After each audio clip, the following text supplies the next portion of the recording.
നമസ്കാരം, എല്ലാവർക്കും മിനീസ് ലൈഫ് സ്റ്റൈലിലേക്ക് സ്വാഗതം. ഇന്ന് നിങ്ങളുമായിട്ട് ഞാൻ ഷെയർ ചെയ്യാൻ പോകുന്ന വീഡിയോ നമ്മുടെ തക്കാളി എങ്ങനെ സംരക്ഷിക്കാം എന്ന് കാണിക്കുന്നതിന് വേണ്ടിയിട്ടുള്ള ഒരു വീഡിയോ ആണ് ഇന്ന് ചെയ്യുന്നത്. അപ്പം നമ്മുടെ തക്കാളിയൊക്കെ നിൽക്കുന്ന കണ്ടില്ലേ, എന്ത് സന്തോഷമായിട്ട് അവർക്കും സന്തോഷം, എനിക്കും സന്തോഷം, ഞങ്ങളുടെ വീട്ടിലുള്ളവർക്കും സന്തോഷം. കണ്ടില്ലേ, 4 മൂടയുള്ളെങ്കിലും നമ്മുടെ തക്കാളി ചെടി നിറഞ്ഞിങ്ങനെ നിൽക്കുകയാണ്. അപ്പം നമ്മൾ തക്കാളി ചെടിയെ നട്ടിട്ട് ഈ വൃശ്ചിക മാസമൊക്കെ നമ്മൾ നട്ടെന്ന് പറഞ്ഞിട്ട് ഒരു കാര്യവുമില്ല. അതിന് വേണ്ട രീതിയിൽ സംരക്ഷിച്ചില്ല എന്നുണ്ടെങ്കിൽ ഈ വൃശ്ചിക മാസം ആകുമ്പോൾ അത് നിലത്ത് വീണു പോകും. അപ്പം നമ്മൾ അന്ന് ഞാൻ പറഞ്ഞിരുന്നു ഒരു കമ്പൊക്കെ കുത്തി വെക്കണമെന്ന് പറഞ്ഞായിരുന്നു. കമ്പൊക്കെ കുത്തി വെച്ചാലും ഈ കാറ്റത്ത് കമ്പും തക്കാളിയും കുടിഞ്ഞ് നിലത്ത് വീണു പോകും. അത്രയും കാറ്റൊക്കെയാണ് ഈ വൃശ്ചിക ധനുമാസത്തിലൊക്കെ ഉണ്ടാകുന്നത്.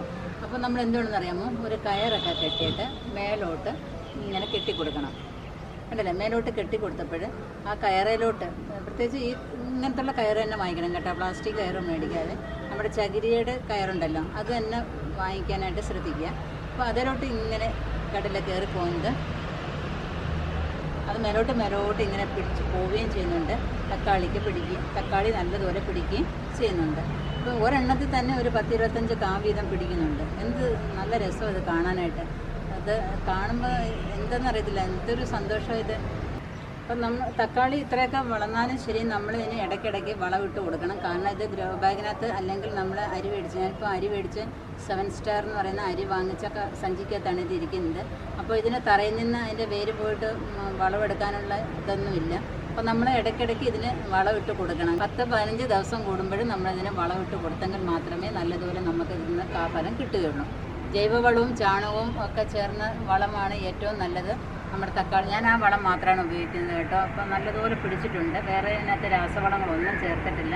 പിന്നെന്ന് വെച്ചാൽ നമ്മുടെ കിച്ചണിൽ നമ്മുടെ വേസ്റ്റാക്കി കളയുന്ന ഈ തേയിലക്കൊന്തും ഉള്ളിത്തൊലിയും മുട്ടത്തോടും നമ്മുടെ വെളുത്തുള്ളിയുടെ തൊലിയും എല്ലാം കൂടെ മിക്സ് ചെയ്ത് ഈ ഒരു സംഗതി ഉണ്ടല്ലോ, നമ്മൾ ഓരോന്നിൻ്റെയും കടയ്ക്ക് കൊണ്ടുവന്ന് ഇട്ടിട്ട് സ്വല്പം മണ്ണും കൂടെ ഒക്കെ നീക്കി ഇട്ട് കൊടുത്താൽ തക്കാളിക്കൊക്കെ ആണെങ്കിലും ഏതിനാണെങ്കിലും മുളകിന് നമ്മൾ അന്നേ ഇട്ട് അറിയാമല്ലോ, മുളകിന് ഇട്ടപ്പോഴും നമുക്ക് നല്ലതുപോലെ മുളകൊക്കെ കിട്ടിയിട്ടുണ്ടായിരുന്നു. ഇത് തന്നെ നമ്മൾ ഈ തക്കാളിക്കൊക്കെ ഒന്ന് ഇട്ട് കൊടുക്കുക. അപ്പം നല്ലതുപോലെ ഇത് 2 മൂട് ഞാൻ ഇട്ട് കൊടുത്തിട്ടുണ്ടായിരുന്നു. അപ്പോൾ ഇതിനും കൂടെ നമ്മളിത് കുറച്ചിട്ട് കൊടുക്കാം. അപ്പം നമുക്ക് ഈ തേയിലക്കൊന്തും മുട്ടത്തോടും ഉള്ളിത്തൊലിയും കൂടെ ഓരോന്നിൻ്റെ മൂട്ടിൽ കുറേശ്ശെ ഇട്ട് കൊടുക്കാം. അപ്പം അതിൻ്റെ മേലോട്ട് കുറച്ച് മണ്ണും കൂടി ഇട്ടേക്കണം. എങ്കിൽ മാത്രമേ ഇത് കണ്ടില്ല മേളിൽ വരെ മണ്ണാക്കിയിട്ടുണ്ട്. ഇതും അതേപോലെ നമ്മൾ കുറച്ച് വളം ഇടുമ്പോൾ പിന്നെ കുറച്ച് മണ്ണും കൂടെ അതിൻ്റെ മേളിലോട്ട് ഇടണം. എങ്കിൽ മാത്രമേ അത് ഉറച്ച് നിൽക്കുകയുള്ളൂ തക്കാളി ചെടി. ഇത് ഇനി ബാക്കി ഇതിൻ്റെ മൂട്ടിൽ ഇട്ടേക്കാം.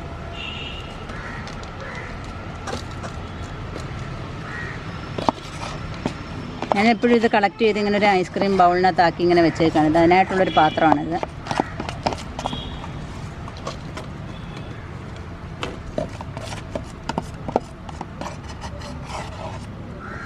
കുറച്ച് മണ്ണും കൂടി ഇതിൻ്റെ മുകളിൽ ഇട്ട് കൊടുക്കാം. ഇതിൻ്റെ കുറച്ച് മണ്ണും കൂടി ഇതിൻ്റെ മുകളിലോട്ട് ഇട്ട് കൊടുക്കാം. അപ്പോൾ ഞങ്ങളുടെ മണ്ണും വളവും എല്ലാം ഒരുപോലെ ഇരിക്കുകയാണ്.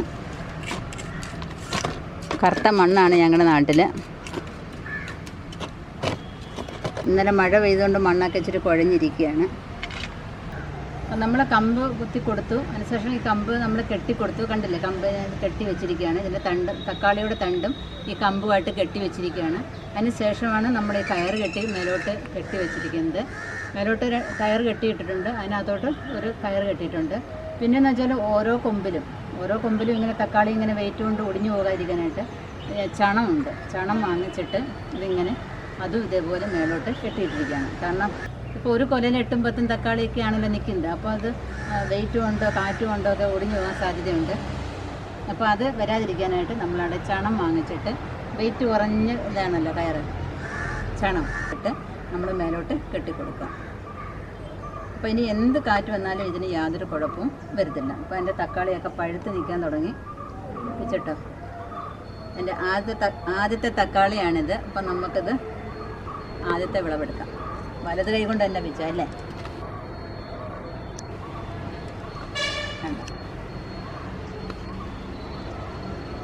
യാതൊരു വിഷവും ഇല്ലാതെ നമ്മുടെ പറമ്പിൽ തന്നെ, നമ്മുടെ ടെറസിൽ തന്നെ നമുക്ക് കിട്ടിയതായ തക്കാളി, ആദ്യത്തെ തക്കാളി. അപ്പോഴേ അങ്ങ് വായിടാൻ തോന്നി.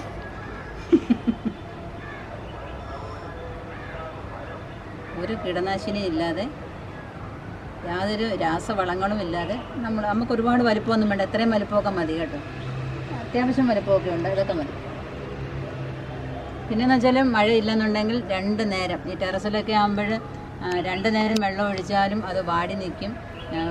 എനിക്കാണെങ്കിൽ ഭയങ്കര സങ്കടം, ഇതിങ്ങനെ വാടി നിൽക്കുന്നുണ്ടാൽ ഞാൻ ചിലപ്പം ഉച്ചയ്ക്കും വന്ന് വെള്ളം ഒഴിക്കാറുണ്ട് കേട്ടോ. നിങ്ങൾക്ക് പറ്റുമെന്നുണ്ടെങ്കിൽ ഉച്ചയ്ക്ക് വെള്ളം ഒഴിക്കരുതെന്ന് സാധാരണ പറയുന്നത്. എന്നാലും അവർ വാടി നിൽക്കുകയെന്നുണ്ടെങ്കിൽ സ്വല്പം ഒഴിക്കുന്നുണ്ട്, യാതൊരു കുഴപ്പമില്ല. ഇനി നമുക്ക് പൂപ്പായിൽ നട്ടതും തറയിൽ നട്ടതുമായ തക്കാളിയും കൂടെ ഒന്ന് കണ്ടു നോക്കാം. ഇതാണ് എൻ്റെ പൂപ്പായിൽ ഞാൻ നട്ടത്. അടിയിൽ കുറച്ച് മണ്ണുണ്ട്, അതിൻ്റെ മുകളിൽ കുറേ പൂപ്പാലിട്ടിട്ടുണ്ട്. നല്ല ആരോഗ്യത്തോടെ അത് വളർന്നു വരുന്നുണ്ട്. ഇതിൽ 4ലുമാണ് പൂപ്പാലിട്ടിരിക്കുന്നത്. ഇത് വെറുതെ മണ്ണിനകത്ത് മാത്രം നട്ടിരിക്കുകയാണ്. അപ്പോൾ അത് വ്യത്യാസം നമുക്ക് മനസ്സിലാകും. ഇതിൻ്റെ വ്യത്യാസം നമുക്ക് മനസ്സിലാക്കാനായിട്ട് സാധിക്കും. ഇത് വെറും മണ്ണിനകത്ത് നട്ടിരിക്കുന്നതാണ്. മണ്ണെന്ന് വെച്ചാൽ അടിയിൽ കരിയിലുണ്ട്, പിന്നെ കുറച്ച് മണ്ണുകളുണ്ട്. ഇത് അടിയിൽ മണ്ണും ഉണ്ട്, പിന്നെ പൂപ്പായലും ഉണ്ട്.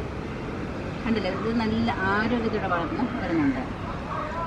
ഇതത്രയും ഇതായിട്ടില്ല, ഒരുമിച്ച് നട്ടതാണെങ്കിലും അത്രയും ആരോഗ്യത്തോടെ വന്നിട്ടില്ല. മുറ്റത്ത് ചെണ്ടുമല്ലി ഇടയ്ക്കായിട്ട് കുറച്ച് തക്കാളിയും കൂടെ നട്ടിട്ടുണ്ട്. അതിന് വലിയ ആരോഗ്യമൊന്നും വെച്ചിട്ടില്ല, ഇങ്ങനെ നിൽക്കുകയാണ്. അതിന് വളമൊന്നും ഇട്ടില്ല ഇതുവരെ. ഇനി വളമൊക്കെ ഇട്ട് കൊടുക്കണം. അപ്പോൾ തക്കാളി ഒരടി വലിപ്പത്തിൽ തന്നെ വളരുമ്പോഴേ അതിനകത്ത് കമ്പ് കുത്തി കൊടുക്കണം, അല്ലെങ്കിൽ പെട്ടെന്ന് ഇത് വളഞ്ഞു പോകാൻ സാധ്യതയുണ്ട്, നിലത്ത് വീണ് പോകും. അതുകൊണ്ട് പെട്ടെന്ന് തന്നെ അതിനെ കമ്പ് കുത്തി കൊടുത്തിട്ട് വളരുന്നതിനനുസരിച്ച് പിന്നെ കമ്പിൻ്റെ വലിപ്പം മാറ്റുമോ, അല്ലെങ്കിൽ അതിനനുസരിച്ച് വലിയ കമ്പ് കുത്തുകയോ ചെയ്യണം. എന്നിട്ട് ഇതേപോലെ വള്ളിയും കെട്ടി കൊടുക്കണം. നമ്മുടെ തക്കാളിയിൽ പല രോഗങ്ങളും ഉണ്ടാകാറുണ്ട്. ഒന്നാമത് ഈ വെള്ളീച്ച, ഭയങ്കര ശല്യമാണ് വെള്ളീച്ച. നമ്മളെങ്ങനെ നോക്കിയാലും വെള്ളീച്ച വന്നിരിക്കും. അപ്പം അതിന് 1-2 ജൈവ കീടനാശിനികൾ ഞാൻ പറഞ്ഞുതരാം. തക്കാളിയിലുണ്ടാകുന്ന കീടശല്യം ഒഴിവാക്കാനായിട്ട് നമ്മുടെ വേപ്പെണ്ണ വാങ്ങിച്ചിട്ട് അത് 5 ml എടുക്കുക. 5 ml എടുത്തിട്ട് 1 ലിറ്റർ വെള്ളത്തിൽ കലക്കി അത് നമ്മൾ ഒരു 1 ലിറ്ററിൻ്റെ കുപ്പിയിലാക്കിയിട്ട് ഒന്ന് സ്പ്രേ ചെയ്യുക. ഈ ചെടിയിലും ചെടിയുടെ അടിക്കും എല്ലാം ഒന്ന് സ്പ്രേ ചെയ്യുക. വേപ്പെണ്ണ കിട്ടിയില്ല എന്നുണ്ടെങ്കിൽ വേറൊരു മരുന്നുണ്ട്, അതും ജൈവ കീടനാശിനി തന്നെയാണ്. ഇതാണ് സംഭവം, ബിവേറിയ എന്ന് പറയും. ബിവേറിയ എന്ന് പറഞ്ഞാൽ അപ്ടെക്കിൻ്റെയാണ്. ഇതിപ്പം നമ്മളിത് നിങ്ങളെ കാണിക്കുന്നതേ ഉള്ളൂ, അല്ലാതെ നമ്മുടെ അപ്ടെക്കുകാരുമായിട്ടൊന്നും നമ്മൾ യാതൊരു കണക്ഷനും ഇല്ല കേട്ടോ. അപ്പം ഇത് വാങ്ങിക്കുക. ഇത് 5 ml എടുക്കുക, 1 ലിറ്റർ വെള്ളത്തിൽ കലക്കിയിട്ട് ഈ ചെടിയുടെ മുകളിലും അടിയിലും ഒക്കെ ആയിട്ട് തളിച്ചു കൊടുക്കുക. ഇത് യാതൊരു ദോഷവും ഇല്ലാത്തതാണ്.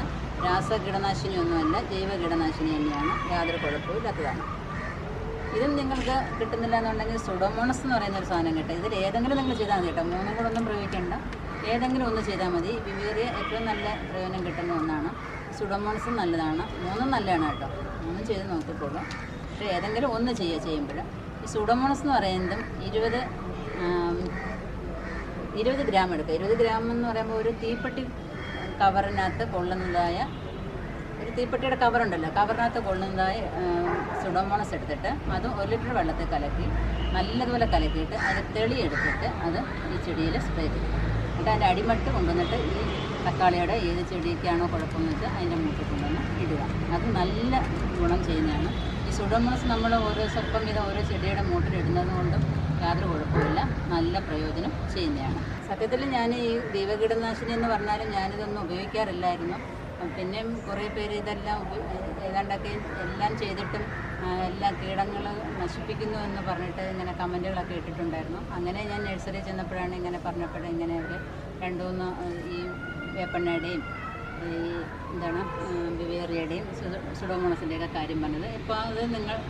അപ്പോൾ അത് നിങ്ങൾക്കൊന്ന് പരിചയപ്പെടുത്തി തരാമെന്ന് കരുതി. അപ്പോൾ അത് ഞാനും ഇത് ഇങ്ങനെ ഒന്ന് പരീക്ഷണമൊക്കെ നടത്തി നോക്കി കേട്ടോ. അപ്പം വലിയ കുഴപ്പമില്ല, കീടങ്ങളെ കൊണ്ട് വലിയ ശല്യം ഇല്ല എന്ന് എനിക്കും തോന്നുന്നു. അപ്പം ജൈവ കീടനാശിനി ആയതുകൊണ്ട് വലിയ കുഴപ്പമില്ല എന്ന് എനിക്കും തോന്നി. അതുകൊണ്ടാണ് ഞാൻ നിങ്ങൾക്കിത് ഷെയർ ചെയ്യുന്നത്.